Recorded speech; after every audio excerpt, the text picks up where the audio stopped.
Hello everyone, welcome back to my YouTube channel. तो आज के इस वीडियो में हम डिस्कस करने वाले हैं precisely UGC net paper 2 law के सिलेबस, बुक्स और क्या सोर्सेज रह सकते हैं जिससे कि आप ये एग्जाम क्वालिफाई कर पाओ उसके बारे में। तो अगर आप लोग यूजीसी नेट एग्जाम की प्रिपरेशन कर रहे हो लॉ सब्जेक्ट में और सोच रहे हो कि आपको कैसे क्वालिफाई करना है in the very first go, तो ये वीडियो आप लोगों के लिए है। इस वीडियो में मैं आपको बताऊंगी कंप्लीट स्ट्रैटेजी कि आपको एग्जैक्टली करना क्या है, क्योंकि काफी बार तो यही नहीं पता लगता कि मैं स्टार्ट कहाँ से करूँ। बुक से ही पढ़ना स्टार्ट कर दूँ, सारी सारी बुक पढ़ लूँ, कोई फायदा नहीं उस चीज का। मैं आपको इस वीडियो में बताऊंगी कि आपको क्या और कैसे और कहाँ से करना है। तो वीडियो के एंड तक जरूर बने रहना और मेरे यूट्यूब चैनल को आप लोग अभी सब्सक्राइब कर दो, क्योंकि यूजीसी नेट लॉ की सारी अपडेट्स आपको इसी चैनल पे मिलेंगी। ठीक है, तो सबसे पहले हम बात करेंगे बुक्स कौन सी आपको यूज करनी है, यूनिट वाइज आपकी क्या स्ट्रैटेजी रहनी चाहिए, कौन से टॉपिक कहाँ से और कैसे आपको स्टडी करने हैं। राइट, तो स्टार्ट करते हैं आज का ये वीडियो। तो सबसे पहले हम डिस्कस करेंगे पेपर वन के बारे में। नहीं, पेपर वन का मैं आपको ब्रीफ आइडिया दे देती हूँ जिन लोगों को नहीं पता है कि पेपर वन पेपर टू कैसे डिवाइड होता है। तो यूजीसी नेट में बेसिकली बहुत ज्यादा सब्जेक्ट्स होते हैं जिसमें एक सब्जेक्ट है लॉ। और यूजीसी नेट का आपका जो पेपर है वो दो पेपर वन और पेपर टू रहता है। 3 घंटे में आपके दोनों पेपर ये हो जाएंगे। ठीक है, पेपर वन में आपके जनरल सब्जेक्ट्स रहते हैं, teaching, research, aptitude, reasoning. 50 questions रहते हैं 100 मार्क्स के। और पेपर टू में आपके 100 क्वेश्चंस रहते हैं 200 मार्क्स के। ठीक है, तो पेपर वन के लिए मैं आपको पहले ही एक वीडियो बना चुकी हूँ, आप जाके देख लेना। पेपर वन के लिए मेनली आप केवीएस मैदान बुक फॉलो कर सकते हो, प्लस उसके साथ जितनी ज्यादा यूट्यूब वीडियोस देख सको उतनी देख लो, मैराथॉन्स, पीवाईक्यूज, ये वो। और मैंने आपको एक बुक सजेस्ट की थी पीडब्ल्यू की बुक, उसको आप लोग रेफर कर सकते हो। बस पेपर वन के लिए इस वीडियो में मैं इतना ही बताऊंगी। अब हम बात कर लेते हैं पेपर टू के बारे में। पेपर टू जो कि हमारा लॉ का है, एक मिनट में अपना फोन बंद कर दूं। पेपर टू जो कि हमारा लॉ का है, पेपर टू में आपको क्या करना है। सबसे पहले तो आप लोग सिलेबस निकाल लो, मैंने निकाल लिया है। ठीक है, सिलेबस के अकॉर्डिंग ही मैं आपको बताऊंगी कि आपको कहाँ से क्या चीज करनी है। राइट, तो बेसिकली अगर आपको UGC net paper two law के लिए बुक चाहिए तो ट्रू मैन की एक बुक आती है, आप लोग वो बुक फॉलो कर सकते हो। उसमें आपको कंप्लीट कवरेज मिल जाएगा, यूनिट वाइज मिल जाएगा, क्वेश्चंस भी मिल जाएंगे, सब कुछ मिल जाएगा। तो एक अगर बेसिक बुक लेनी ही लेनी है तो आप ट्रू मैन की बुक ले सकते हो। ठीक है, तो अब हम डिस्कस करेंगे सिलेबस। प्लीज आप लोग बिना सिलेबस खोले पढ़ने मत बैठना। मैंने आपको पहले एक वीडियो में बताया था कि सबसे पहले, सबसे इंपॉर्टेंट, आप अपने सिलेबस का प्रिंट आउट ले लो। प्रिंट आउट अभी मेरे पास नहीं है क्योंकि मेरा तो पेपर क्लियर हो चुका है। तो आप लोग प्रिंट आउट ले लो जो ये वाला पेपर टारगेट कर रहे हो। आपके फोन में पीडीएफ है, आपके लैपटॉप में पीडीएफ है, आईपैड में है, इसमें है, उसमें है। बिल्कुल भी मैं ये सब चीजें नहीं सुनूंगी। Print out means print out. Print out के साइड पे आप लोग ना इंपॉर्टेंट चीजें भी लिख सकते हो। फॉर एग्जाम्पल मैं आपको बताऊंगी, आपको पता लगेगा। ठीक है, तो अभी जो भी है वो लेके सिलेबस खोल के ये वीडियो देखने बैठना, कॉपी पेन ले लो, नोट्स ले लो और बैठ जाओ। ठीक है, तो सबसे पहले यूनिट है हमारे पास जूरिस्प्रूडेंस का। जूरिस्प्रूडेंस का काफी बच्चों का डाउट रहता है कि एक बुक तो मतलब इन सब यूनिट्स में मैं आपको एक या दो बुक्स तो बता ही दूंगी जो आप फॉलो अप कर सकते हो। ठीक है, आपने एलएलबी करी है, एलएलएम कर रहे हो या कर चुके हो तो इतनी बुक्स तो आपके पास, बेसिक बुक्स तो आपके पास होंगी। तो जूरिस्प्रूडेंस के लिए सबसे बेसिक बुक है आपके पास एनवी प्रांजेपी की। और आप डॉक्टर भावना शर्मा की बुक आती है, वो भी रेफर कर सकते हो। ठीक है, तो हम लोग सिलेबस वाइज देख लेते हैं कि आपको क्या चीज कहाँ से पढ़नी है। अगर मैं जूरिस्प्रूडेंस की बात करूं तो जूरिस्प्रूडेंस में मेनली जो क्वेश्चंस हैं वो आपके फर्स्ट टॉपिक से ही आ जाते हैं, that is nature and sources of school. ठीक है, इसके बाहर से नहीं आएगा। अगर जूरिस्प्रूडेंस में 10 से 12 क्वेश्चंस आ रहे हैं तो 6 से 7 question, sorry not nature and sources, it's schools of jurisprudence. Schools of jurisprudence से ही सारे क्वेश्चन आएंगे। स्कूल से क्या आएगा, जो आपके जूरिस्ट हैं, ऑस्टिन, सैलमन, बेंथम, ये वो, इन्होंने क्या दिया क्या नहीं दिया। क्या दिया से मतलब है कि इनकी क्या थ्योरीज रही हैं क्या नहीं रही हैं, उन सब से क्वेश्चन आता है। फॉर एग्जाम्पल यूटिलिटेरियन थ्योरी किसने दी थी, तो वो आपको टिक करना रहेगा, आपको पता होना चाहिए। तो ये चीज आपको यहाँ से स्टडी करनी है। एक और मैं आपको बात बोलना चाहूंगी, सिर्फ सिलेबस पे ही स्टिक रहना, उसके अलावा बुक में आपको बहुत चीजें नजर आएंगी, बहुत ज्यादा चीजें। कुछ भी आपको पढ़ने की जरूरत नहीं है, सिर्फ जितना सिलेबस में दिया है उतना पढ़ना, ठीक है। और मैं इसमें से ना कुछ आपको एक्सपेक्टेड क्वेश्चंस बता सकती हूँ कि इसके सराउंडिंग में ही पेपर आएगा और बाहर से कहीं भी पेपर नहीं आता है। अगर अभी तक आज 10 मई को मैं ये वीडियो शूट कर रही हूँ, अगर अभी तक भी आपने PYQs एनालाइज नहीं किए हैं तो इस पेपर को पढ़ने का कोई फायदा नहीं है। आप बस अंधाधुंध पढ़ते रहोगे, सिलेबस को देख के कुछ भी नहीं होगा। PYQs एनालाइज करना बहुत ज्यादा इंपॉर्टेंट है। फॉर एग्जाम्पल यहाँ पे कहीं नहीं लिखा है कि जूरिस्ट के बर्थ ईयर इंपॉर्टेंट है, बट काफी बार क्वेश्चंस आ रहे हैं, पिछले 2-3 साल से क्वेश्चंस आ रहे हैं, जूरिस्ट के बर्थ ईयर को क्रोनोलॉजी वाइज लगाओ, कौन से जूरिस्ट का जन्म पहले हुआ पहले नहीं हुआ। आई नो बहुत वेग क्वेश्चन है ये, बट अब क्या कर सकते हैं, जो है वही है, ठीक है। तो इस पे आपके काफी ज्यादा क्वेश्चन आते हैं। प्लस आजकल नया ट्रेंड आ रहा है बुक्स का, कौन से जूरिस्ट ने कौन सी बुक दी उसका मैच द कॉलम में आता है। प्लस आपको बुक्स दी होंगी और आपको उसको क्रोनोलॉजी में लगाना है कि कौन सी बुक पहले आई कौन सी बुक बाद में आई। तो ये जूरिस्प्रूडेंस से अब जो भी है यही है, ये क्वेश्चंस आ रहे हैं, आपको ये क्वेश्चंस पढ़ने पड़ेंगे, ठीक है। तो सबसे आप अगर बोलो कि मैं ग्लोबल जस्टिस पढ़ने बैठ जाऊं, मॉडर्निज्म पोस्ट मॉडर्निज्म पढ़ने बैठ जाऊं, कोई फायदा नहीं है। उसी एरिया को टारगेट करो जहां से आपको पता है क्वेश्चन आ रहे हैं और जहां से आपको पता है क्वेश्चंस आने हैं। कुछ भी क्रोनोलॉजी का दिखाई देता है उसको तो बस एकदम लर्न कर लो, उसको तो एकदम बस दिमाग में बिठा लो। तो जूरिस्प्रूडेंस के लिए बस इतना है। स्कूल्स ऑफ जूरिस्प्रूडेंस अच्छे से कर लो, 6 स्कूल्स हैं आई गेस, रियलिस्ट वगैरह मिला के 6 स्कूल्स हैं, उनके जितने भी जूरिस्ट हैं। आपको करना कैसे है, for example schools of jurisprudence आप कर रहे हो, फर्स्ट आपका स्कूल आ गया एनालिटिकल स्कूल, ठीक है। एनालिटिकल स्कूल में आपका आ गया सबसे पहले ऑस्टिन। आपको एक पेज लेना है, A4 साइज पेज है या कोई भी कॉपी है या कुछ भी है, जैसे भी आप लोग नोट्स बनाना प्रेफर करते हो, नोट्स जरूर बनाने ना। बुक में हाईलाइट कर लिया, ये कर लिया, वो कर लिया, उससे पेपर क्लियर नहीं होगा, मैंने पहले ही बता दिया, ठीक है। उस पे आपने टॉप पे लिख दिया ऑस्टिन, ऑस्टिन का बर्थ ईयर क्या है और ऑस्टिन ने जो भी दिया उस एक पेज पे समराइज कर लो। एक पे नहीं आ रहा है, 2 पेजेस लगा लो, कितनी बुक्स हैं ऑस्टिन की, क्या क्या ऑस्टिन ने बोला है क्या नहीं बोला है, ये सब चीजें। इसी से ही क्वेश्चन आएगा, मैं बार बार बोल रही हूँ, जब पेपर दे के आओगे तब आके मेरी वीडियो देखना, तब पता लग जाएगा। क्योंकि एक आधा अटेम्प्ट तो इसी में चल जाता है कि पेपर को एनालाइज करने में, अगर आप एकदम अंधाधुंध बस पढ़ ही रहे हो, ठीक है। तो अब हम आ जाते हैं अपने सेकंड सब्जेक्ट पे, that is constitution and administrative law. तो कॉन्स्टिट्यूशन के लिए काफी लोग बहुत ज्यादा बुक्स रिकमेंड करेंगे, बट अगर मैं आपको बेसिक बुक बताऊं, आपके पास होगी भी, लक्ष्मीकांत तो सबके पास होगी, MP जैन की बुक बहुत अच्छी है, वो भी आपके पास होगी। आप कॉन्स्टिट्यूशन आपके पास होगा, ब्यार, उससे बाहर से पेपर नहीं आएगा। Plus landmark cases, very very very important, landmark cases constitution के बहुत ज्यादा इंपॉर्टेंट है। लैंडमार्क केसेस के आपको ईयर पता होने चाहिए, ठीक है, मोस्ट इंपॉर्टेंट। आपको क्रोनोलॉजी में लगाने को आएगा कि ठीक है बेसिक स्ट्रक्चर पे ये कुछ केसेस थे, इनको क्रोनोलॉजी में लगाओ, वो क्वेश्चन बहुत ज्यादा आते हैं। और बेयर एक्ट तो एकदम पी जाओ, ठीक है। फंडामेंटल राइट्स से क्रोनोलॉजी में क्वेश्चन आते हैं, ऐसा नहीं है कि आपको पूछ लेंगे कि चलो क्रोनोलॉजी में लगाओ 12, 13, 14, 15 कौन सा पहले आया, नहीं। अगर आप आर्टिकल 15 पढ़ रहे हो तो उसका इन डेप्थ पढ़ो, 5 क्लॉजेज है, तो उसमें कौन सा पहले है कौन सा बाद में है। अभी लास्ट ईयर की बात है, आपको 2 क्वेश्चंस बताती हूँ मैं, ठीक है, उससे आपको एनालाइज होगा कि कैसे पढ़ना है। आर्टिकल 19, ठीक है, आर्टिकल 19 में बेसिकली हम क्या कर लेते हैं, 19(1)(a)(2)(g) हम सब लर्न कर लेते हैं, ठीक है, इतना तो सबने करा होता है। मतलब एक वेग आइडिया तो होता है कि ए पहले है बी बाद में, ठीक है, कई लोगों को इतना भी नहीं होता, ठीक है, नेवर माइंड। तो ये चीज तो लर्न करी ही हुई थी। इसके अलावा जो इसकी एक्सेप्शंस हैं उसको क्रोनोलॉजी में लगाने को आया था। आप लोग सोच सकते हो कितना इन डेप्थ पूछा जा रहा है, मतलब है वही चीज, बट उसको भी एकदम मतलब लर्न ही करना है। मैं तो पेपर देके बिल्कुल सेटिस्फाई नहीं हुई थी कि कैसा सा एग्जाम सेट करा। ऑल दो मेरा अभी दिसंबर वाले अटेम्प्ट में पेपर क्लियर हुआ है, मैंने नेट क्लियर करा, I got 204 marks out of 300। तो उसी के बेसिस पे मैं ये वीडियो बना रही हूँ और सब जो मैंने गलतियां करी हैं वो सब मैं आप लोगों को बता रही हूँ, ठीक है।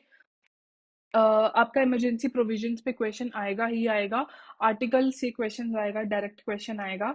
और आपका election commission articles of course इससे क्वेश्चन आएगा, फिर आपका DPSP से क्वेश्चन आएगा, फिर आपका फंडामेंटल ड्यूटीज को क्रोनोलॉजी में लगाने का क्वेश्चन आएगा, मैच द कॉलम में क्वेश्चन आएंगे। ये सब क्वेश्चन आप लोग कॉन्स्टिट्यूशन से देखोगे। तभी मैं बोल रही हूँ बार बार बेयर एक्ट जितना मतलब एकदम आंखों में बसा लो, एकदम आईज क्लोज करो तो आपको पता लग जाए कि ठीक है 19 आर्टिकल 19 ये था, और आंखें बंद करके वो आ रहा है कि एबीसीडी ये था। क्योंकि बहुत डिफिकल्ट हो जाता है पेपर के उस प्रेशर में ये सब कुछ करना। वीडियो बहुत लंबी हो जाएगी अगर मैं इतना प्रिसाइजली आप लोगों को बताने लगी। फिर हम बात कर लेते हैं एडमिनिस्ट्रेटिव लॉ की। कोई बुक नहीं फॉलो करनी, कुछ नहीं करना, मैंने भी नहीं करा था। एडमिनिस्ट्रेटिव लॉ के लिए आपको सिर्फ 2-3 चीजें करनी है। डॉक्ट्रिन्स जो एडमिनिस्ट्रेटिव लॉ की है वो बहुत ज्यादा इंपॉर्टेंट है, उनसे क्वेश्चन ज्यादा है, plus important cases, that's all. इससे बाहर का एडमिनिस्ट्रेटिव लॉ में कुछ नहीं आएगा। एडमिनिस्ट्रेटिव लॉ का मुश्किल से दो, मैक्सिमम 2 या 3 क्वेश्चन आते हैं। इस पे जितना ज्यादा टाइम दोगे उतना ज्यादा टाइम आप बर्बाद करोगे। इससे अच्छा जो पता है कि जो आना ही आना है उस पर अच्छे से फोकस करो, ठीक है। फिर हम बात कर लेते हैं अपना इंटरनेशनल पब्लिक इंटरनेशनल लॉ की। जो मैंने अभी पेपर दिया था दिसंबर वाला, उसमें भर भर के इंटरनेशनल लॉ आ गया था, ठीक है। बाय गॉड्स ग्रेस मैंने इंटरनेशनल लॉ अच्छे से करा था, तो मेरा पेपर पास हो गया, अदरवाइज ना हो पाता, ठीक है। बुक इसके लिए एसआर मैनी की बुक आती है, वेरी इंपॉर्टेंट बुक। उस बुक को पढ़ना ही पड़ेगा आपको, इंटरनेशनल लॉ का इतना मटेरियल कहीं भी नहीं मिलेगा। तो बुक के साथ साथ जैसे लिखा है ना इंटरनेशनल लॉ, सोर्सेज से क्वेश्चन आता है, एक्स्ट्राडिशन, असाइलम, कुछ कुछ था इसका मुझे याद नहीं आ रहा, मेरे पास नोट्स बुक्स मेरी घर पड़ी हैं, तो जब वो आएंगी तब मैं बता दूंगी कि क्या क्या इंपॉर्टेंट। आई ट्राई कि मैं कुछ नोट्स आपके साथ शेयर करूंगी कैसे एग्जैक्टली आपको पढ़ना है, ठीक है। केसेस आते हैं इसमें आपके, एक्स्ट्राडिशन असाइलम से क्वेश्चन आएगा ही आएगा, आईएचएल से क्वेश्चन आएगा, कौन सी कन्वेंशन कब आई, उसकी क्रोनोलॉजी, ये सब कुछ से क्वेश्चन आएगा ही आएगा। बिना नोट्स बनाए पब्लिक इंटरनेशनल लॉ को मत पढ़ना। बहुत पेपर आ चुका कॉन्स्टिट्यूशन में से। पहले क्या होता था, भर भर के 25 क्वेश्चंस कॉन्स्टिट्यूशन से आ रहे हैं, 28 क्वेश्चंस कॉन्स्टिट्यूशन से आ रहे हैं। अब ऐसा नहीं रहा है, क्योंकि सिलेबस सेम है, पिछले इतने साल से सेम सिलेबस चल रहा है, तो कुछ तो नया लेकर आना पड़ेगा ना। तो इस बार पब्लिक इंटरनेशनल लॉ से बहुत ज्यादा क्वेश्चन आया था, बहुत ज्यादा पेपर आया था। एंड आई एम होपिंग कि जो अभी पेपर आने वाला है उसमें से भी पब्लिक इंटरनेशनल लॉ में से बहुत ज्यादा पेपर आने के चांसेस है। अब बात कर लेते हैं लॉ ऑफ क्राइम्स की।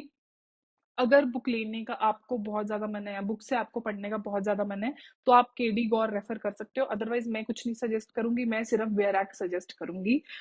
जर्नल एक्सेप्शन, डिफेंसेस की क्रोनोलॉजी, पनिशमेंट्स की क्रोनोलॉजी, ये क्रोनोलॉजी वो क्रोनोलॉजी, अबेटमेंट, फिर वुमेन एंड चाइल्ड क्राइम, ये वो, इन सब की क्रोनोलॉजी डायरेक्ट आपको बेयर एक्ट से मिल जाएगी। केसेस आते हैं वही जो बहुत ज्यादा लैंडमार्क केसेस हैं अपना, ये कॉमन इंटेंशन के केसेस हो गए, ये सब केसेस आते हैं। अदरवाइज कुछ इतना इन डेप्थ नहीं आता, बेयर एक्ट सफिशिएंट है क्राइम्स पढ़ने के लिए। अब काफी लोगों को डाउट होगा कि लॉ ऑफ क्राइम्स पढ़ना है या भारतीय न्याय संहिता पढ़ना है, तो ये भी मैं बता देती हूँ कि न्याय संहिता में से लास्ट ईयर एक क्वेश्चन था, वो भी मैच द कॉलम में था। तो आप लोग इस बार एक्सपेक्ट कर सकते हो कि क्वेश्चन आएंगे, तो एक बार गो थ्रू कर लेना articles, sorry sections, bare act के कंटेंट पेज से वो चीज देख के जरूर जाना, अदरवाइज हाँ मतलब देख के जाना। फिर हम बात कर लेते हैं टॉर्ट्स इन कंज्यूमर प्रोटेक्शन एक्ट की। कंज्यूमर प्रोटेक्शन एक्ट को अपनी आंखों में बसा लो, उसको अच्छे से याद कर लो।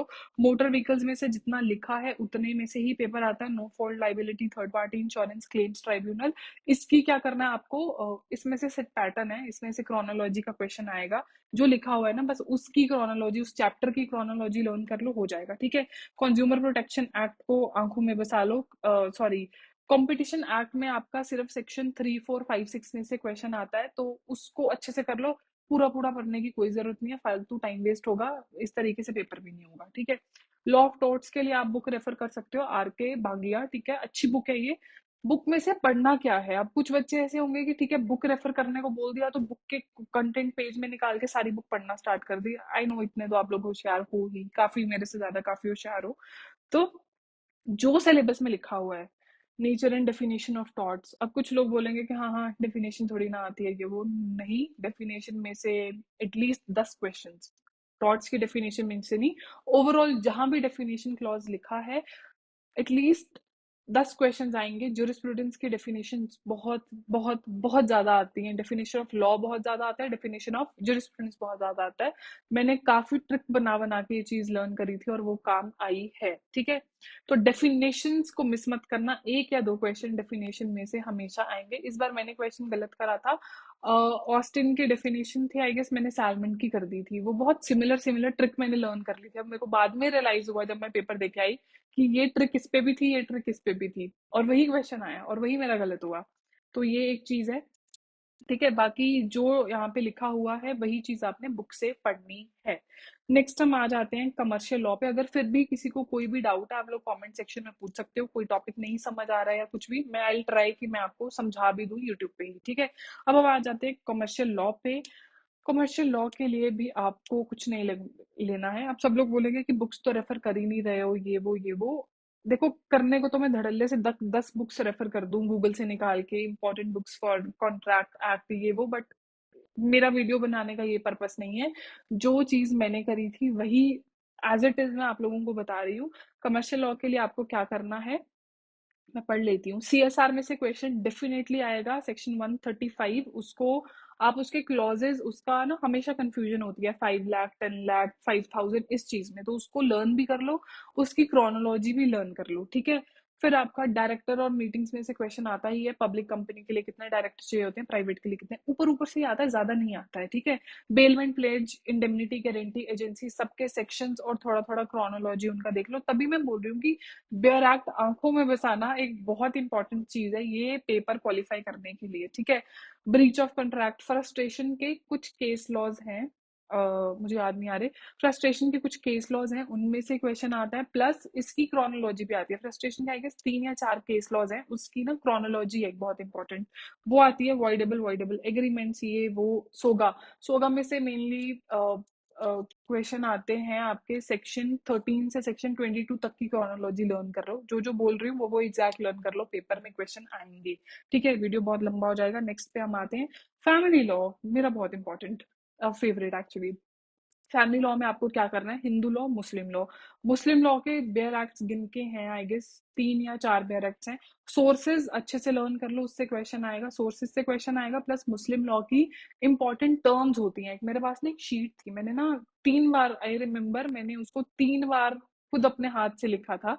बचपन में ऐसा करते होते थे मम्मा कि जब एग्जाम्स होते थे तो एक साइड क्वेश्चंस, मतलब मैच द कॉलम मुझे बना के देते थे, मतलब क्वेश्चन पेपर्स मुझे बना के देते थे और मैं सॉल्व करती थी। तो मैंने मुस्लिम लॉ के लिए वर्ड्स यहाँ पे लिख लिए थे और मुझे उनका मीनिंग खुद लिखना था। मैच द कॉलम में आएगा ये क्वेश्चन, आपको बहुत इजी रहेगा, इसमें से क्वेश्चन आता ही है। ठीक है, यूसीसी है, यूसीसी में से आता है आपका क्रोनोलॉजी आएगी केसेस की, और यूसीसी के आएंगे आपके केसेस। याद रख लो, UCC is very very very important. ठीक है, लिव इन रिलेशनशिप के केसेस लर्न कर लेना। Divorce theories, theories of divorce अच्छे से लर्न कर लेना। सेक्शंस तो मतलब फैमिली लॉ के सेक्शंस तो आपको लर्न ही होने चाहिए। मेंटेनेंस के सेक्शन की क्रोनोलॉजी हमेशा आती है, वो 18 19 20 21 वाली। ठीक है, वाइफ एंड देन वो बच्चे बच्चे, ये सब क्रोनोलॉजी आती है। तो ये भी आप लोगों ने अच्छे से लर्न कर लेनी है। फैमिली लॉ के लिए मैं अगेन सिर्फ बेयर एक्ट सजेस्ट करूंगी, प्लस इंपॉर्टेंट केस लॉज। अगर आपके पास कोई बुक है, आप कोई पारस दीवान एक्सेट्रा कुछ रेफर कर रहे हो, जो टॉपिक पढ़ रहे हो, उसमें 3 4 इंपॉर्टेंट लैंडमार्क केस लॉज होते हैं, वो आप लोग देख लेना। ठीक है, फिर हम आ जाते हैं इन्वायरमेंट लॉ पे। इन्वायरमेंट लॉ मुझे पढ़ना बिल्कुल भी अच्छा नहीं लगता था, इसलिए मैंने ज्यादा नहीं पढ़ा था, तो मैं उसके अकॉर्डिंगली आपको बता पाऊंगी। ठीक है, बुक वगैरह जो आई गेस मेरे पास थी, मैं भूल गई, डॉक्टर डैश कौर समथिंग ऐसी कुछ मेरे पास बुक थी, उसमें से मैंने थोड़ा बहुत पढ़ा था। इसमें से मोस्ट इंपॉर्टेंट चीजें ही आपको पढ़नी है। एनजीटी की क्रोनोलॉजी अगेन लर्न कर लो। ठीक है, डेफिनेशन बहुत इंपॉर्टेंट है। इन्वायरमेंट, इन्वायरमेंट, पॉल्यूशन, पॉल्यूटेंट, ये वो इस बार आई थी आई गेस 2C की डेफिनेशन आई थी, पॉल्यूटेंट की डेफिनेशन थी वो। ठीक है, तो ऐसे करके अगर आपके थोड़े क्वेश्चंस बन जाएंगे सिर्फ ऊपर ऊपर से ही पढ़ के, that is why syllabus is really very very very important. ठीक है, हार्ड कॉपी जब निकाल लोगे ना सिलेबस की, तो फॉर एग्जांपल यहाँ पे लिखा हुआ है इन्वायरमेंट, मैं आपको बताती हूँ, चलो छोड़ो क्या बताऊँ। जैसे इन्वायरमेंट लिखा हुआ आपको फर्स्ट नजर आ रहा है, meaning and concept of environment and environment pollution, इसके छोटे से छोटा सा बॉक्स बना के 2 A B C D करके लिख लोगे, उसी में से एक आधा क्वेश्चन आ जाएगा। ठीक है, एनजीटी बहुत इंपॉर्टेंट है।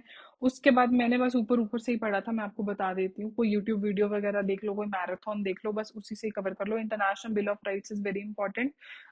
इसमें यूडीएचआर वगैरह इसी में था आई गेस, ठीक है। और हाँ, ये लास्ट वाला पॉइंट बहुत इंपॉर्टेंट है, group rights, women rights, disability वाला, इसमें से दो तीन क्वेश्चन आ ही जाते हैं। मैं वही चीज बता रही हूँ कि बहुत चीजें ना रिपीट हो चुकी हैं। अब जो नई चीज नजर आ रही है, जिससे क्वेश्चन नहीं आते हैं, उससे इस बार क्वेश्चन आएंगे।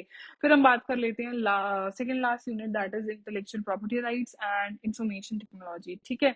तो साइबर क्राइम्स पढ़ना बहुत ज्यादा इंपॉर्टेंट है। इसकी पनिशमेंट्स में से क्वेश्चन आता ही आता है। सेक्शन, वो श्रेया सिंगल वाला केस बहुत बार रिपीट हो चुका है और शायद इस बार भी हो जाए। सेक्शन 66 से लेके ABCD ऐसे ना, इसके कुछ नए नए क्लॉजेज ऐड हुए हैं। अमेंडमेंट ईयर्स भी लर्न कर लेना, प्लस इनकी पनिशमेंट क्या है वो भी लर्न कर लेना प्रिसाइजली। अब आप लोग बोलोगे कि पनिशमेंट तो ऑलमोस्ट सबकी सेम दिख रही है, बट ये क्वेश्चन आते हैं और ये क्वेश्चन आएंगे, ठीक है। मार्क कर लो मेरे वर्ड्स, नोट्स अगर बना रहे हो, पेपर दे के आओगे तो आप लोग देखोगे कि हाँ ये क्वेश्चन थे, ठीक है। साइबर लॉ के लिए ना अशोक जैन की बुक है, वो अच्छी बुक है, तो आप लोग उसमें से उतना उतना पढ़ सकते हो। फिर आपको क्रोनोलॉजी लर्न करनी है, पेटेंट्स की, ट्रेडमार्क की, और ये जो भी आपके IPRs है, इनकी क्रोनोलॉजी आपको एकदम एकदम लर्न होनी चाहिए, ठीक है। ये लर्न होनी चाहिए, प्लस इसके प्रोसीजर के ना, बेयर एक्ट में आप देखोगे तो इसके प्रोसीजर के सेक्शंस हैं, ठीक है। हर किसी के पेटेंट के प्रोसीजर का क्या सेक्शन है वो लर्न कर लो, और उसकी क्रोनोलॉजी लर्न कर लो। Same goes for trademark, GI, this that, ये वो सब लर्न कर लो। प्लस इनकी definitions are very very very important. मतलब बस इतना ही लर्न करना है ना, कॉपीराइट की डेफिनेशन कहाँ है, इसकी डेफिनेशन कहाँ है। तभी मैं कह रही हूँ कि इसकी हार्ड कॉपी निकाल लो सिलेबस की, जहां जहां पे जो जो लिखा है उसके साइड पे अगर देखते रहोगे, रोज सुबह उठ के उस सिलेबस को ही एक बार देख लोगे, तो बहुत क्वेश्चन वैसे ही निकल आएंगे। अब बात कर लेते हैं लास्ट यूनिट की, that is comparative public law and systems of governance. इसका एज सच आपको सिलेबस कहीं नहीं मिलेगा। ये कंपैरेटिव पब्लिक लॉ था, कंपेरेटिव पब्लिक लॉ था मेरे LLM फर्स्ट सेमेस्टर में, फर्स्ट में था, सेकंड में था, मुझे याद नहीं है, अभी लास्ट ईयर ही मेरा LLM हुआ है। कंपेरेटिव पब्लिक लॉ था, सेकंड सेमेस्टर में था कंपेरेटिव पब्लिक लॉ। तो मैंने वहीं से, हमारी मैम ने नोट्स बनाए थे, हैंड रिटन नोट्स है मेरे पास, चाहिए होंगे बता देना। मैं कुछ चीजें आई ट्राई कि मैं शेयर करूं जो बहुत ज्यादा इंपॉर्टेंट है, क्योंकि जूरिस्ट के बर्थ ईयर, बुक्स, ये सब ना प्रिसाइज नहीं मिलता है कि कोई एक चार्ट बनाओ और सब उसको देखा और सब लर्न हो गया। ये सब बहुत मेहनत के बाद आता है। तो अगर आपको ऐसा कुछ भी चाहिए होगा, आप कमेंट सेक्शन में बता देना। किसी पर्टिकुलर यूनिट का कुछ चीज समझना है तो वो भी बता देना, वो मैं ट्राई करूंगी कि हम समझें। बाकी मैं सोच रही हूँ, वैसे अभी 10th में और एग्जाम जून में है, तो मैं थोड़ा लेट हो गई हूँ, क्योंकि अब अगर मैं पढ़ाना स्टार्ट करूंगी आपको UGC नेट के लिए, तो काफी लेट हो चुका है। लेट तो नहीं हुआ है, मतलब मैंने सोचा था मैं स्टार्टिंग से जूरिस्प्रूडेंस के फर्स्ट यूनिट से लेके लास्ट तक सब एक बार जैसे मैंने तैयारी करी थी वैसे करवा दूंगी, बट एनीवेज, ठीक है। तो ये स्ट्रैटेजी है कंपेरेटिव पब्लिक लॉ की। सॉरी, कंपेरेटिव पब्लिक लॉ की तो बताई नहीं। ट्रूमैन की बुक में ना 9-10 पेजेस का कंपेरेटिव पब्लिक लॉ दिया है, और उसके साथ में उसके क्वेश्चंस भी दिए हैं। प्लस इसमें आप PYQs कर लो, जितने PYQs करोगे उतने से ये आपका यूनिट सॉल्व हो जाएगा। Rule of law, separation of part, एक टाइप की चीजें आती है इसमें ना। मैच द कॉलम को बहुत ज्यादा आता है कि एक मैच द कॉलम का क्वेश्चन आते हैं, और एक आते हैं आपके कि ठीक है RTI कौन सी कंट्री में है, फिर आपको एग्जाम्पल होगा India only, India US UK, तो ऐसे वैसे करके क्वेश्चंस आते हैं। जितना सिलेबस दिया है बस उतने में से ही क्वेश्चन आएंगे। RTI का पूरा लर्न कर लो, RTI इसी में है ना। ओम्बड्समैन से क्वेश्चन आता है, वो लोकपाल, लोकयुक्ता, ये वाली चीजें लर्न कर लेना। किसने वर्ड इंट्रोड्यूस करा था, सबसे पहले कहाँ पे आया था, स्वीडन में आया था, सबसे बाद कहाँ में आया, इंडिया में सबसे पहले कहाँ पे आया, डेट्स, ईयर्स, ये सब चीजें लर्न कर लेना। बस इस जितना मैंने बता दिया, इससे बाहर का पेपर नहीं आएगा। आता है 5-10% पेपर हमेशा बाहर का ही लगता है हर बच्चे को, बट आपको तो सिर्फ 80% टारगेट करना है, ठीक है। 160 आपके इसमें आगे और 60 आपके उसमें आगे, तो ठीक है, नेट तो हो ही जाएगा। ये सब करने के बाद अब मैं आपको बता देती हूँ, वीडियो बहुत ज्यादा लंबा हो गया, मैं बस बंद करने लगी हूँ।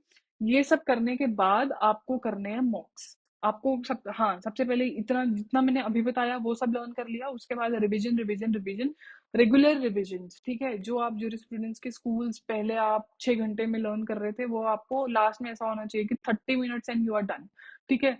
ये करना है। उसके बाद आपको मॉक्स मॉक्स मॉक्स जितने हो सके मॉक्स भी दे सकते हो, PYQs पिछले 10 साल के कर लो, बढ़िया रह जाएगा, ठीक है। और ये सब करने के बाद आपका पेपर क्लियर हो जाएगा तो कमेंट सेक्शन में मुझे बता देना।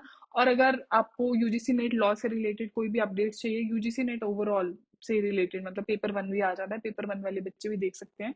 तो अगर ऐसी कोई भी वीडियोस चाहिए, आप लोग मेरे चैनल को लाइक शेयर सब्सक्राइब कर सकते हो। ये यहाँ पे सब्सक्राइब का बटन दिया हुआ है, ये दबा दो, ठीक है? अरे दबा दो, कर दो, कर दो, कर दो। ठीक है, चलो, okay, thank you so much, bye bye. तो दैट्स फॉर द वीडियो। अगर कोई भी आपके डाउट्स होंगे, कुछ भी होगा, आप लोग मुझे कमेंट सेक्शन में बता देना। मैं वीडियो ले आऊंगी, वीडियो बना दूंगी उस पे, या जैसे भी मैं आपको रिप्लाई कर दूंगी, मैं आपकी क्वेरी सॉल्व कर लूंगी। That's it for the video. Thank you so much, bye bye. बहुत लंबा वीडियो हो गया।